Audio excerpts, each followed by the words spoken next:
Hello, my name is Emily Barker, and today I will be telling you my persuasive speech on body cameras.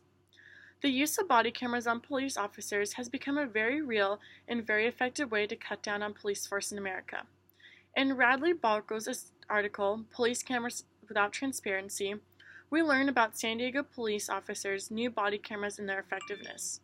Since the police force has started using the cameras this year, complaints have fallen 40.5%.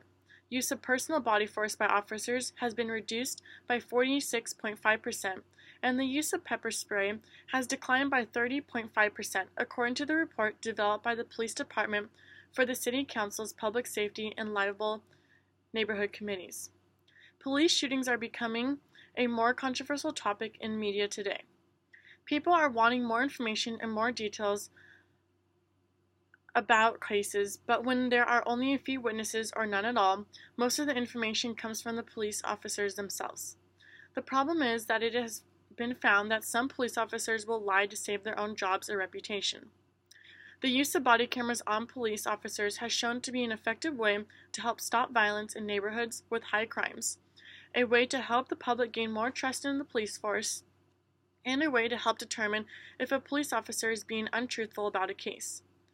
The San Diego Police Department says it plans to increase the use of body cameras from 600 officers to 1,000 officers by the end of the year. While fitting every officer with a body camera has its perks, no real change will happen until the police department decides to release its footage and punish officers who don't turn on their camera when they are supposed to. San Diego Police Chief Shelby Zimmerman is fighting the release of body camera footage to the public. There is some transparency to a police force using body cameras, but that transparency is blocked once the footage is kept secret. Zimmerman argues that the video footage is considered evidence and therefore gives her reason to keep the footage in police hands only. Keeping body cameras footage obtained by police out of the public's hands would only lead to more police mistrust. To create a better relationship between the police force and the community, there must be a clear communication between them. Public mistrust of police officers is one of the main reasons that police departments are now turning to the use of cameras. Balko states in his article, citizen shot video has been shown to have lied or misstated the facts in countless incidents, including a number of fatal shootings. It has tipped the scales, at least a little, away from blind deference to the police narrative. According to NBC News, there has been a roughly estimated 716 people killed by police officers in America this year. NBC News states on its website the federal government keeps statistics on how many Americans go to the symphony every year, how many Botox procedures are performed, and how many acres of farmland exist in the United States. What it cannot tell you, at least not reliably, is how many people are killed or injured by the police. If police departments are unable to keep information away from the public, like they can with police body camera footage, the uncertainty about citizen deaths caused by police will continue. This in return will only lead to one or two more public and police mistrust. While many police departments in the United States are starting their body camera pilot programs, Madison, Wisconsin is taking a different approach. A city vote led to the decision that trust between the community and police officers had to come from more than cameras.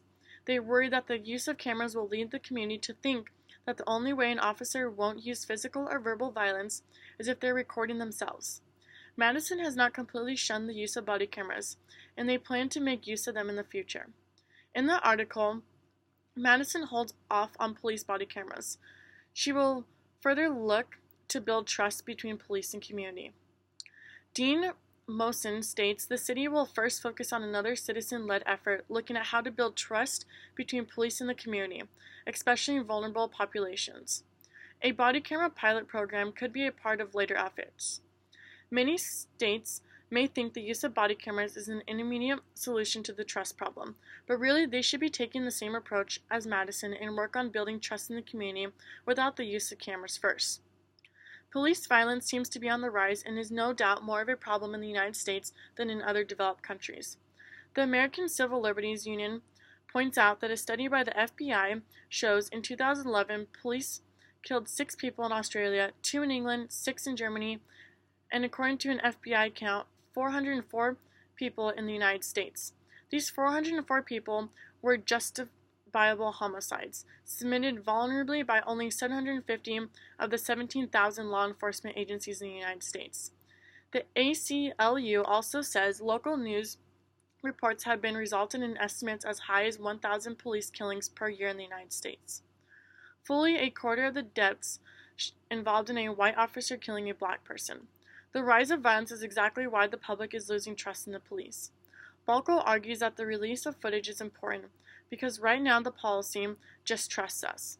But public mistrust of the police, some earned, some not, is one of the primary reasons police reformers advocate the use of body cameras. Using police body cameras and releasing the footage will help the public gain more trust in our police departments. More and more police departments are turning to police body and dash cameras to help them form a better and trusting relationship with the communities they serve. With all the new attentions on bad cops, people forget that the majority of police officers are sincerely trying to help the community. Most police officers choose a career because they want to help people, not because they want to hurt people. Police body cameras are an effective way to keep both police officers and citizens safer. They help us get the facts and solve cases faster. Balko states, body cameras aren't a panacea, they're merely a tool. Keeping body camera footage out of the public's hands will only raise more questions among us. There must be a full communication between the community and police department to keep things civil and safe. As Balko states, in a room with no light, even 1,000 cameras can only record the dark.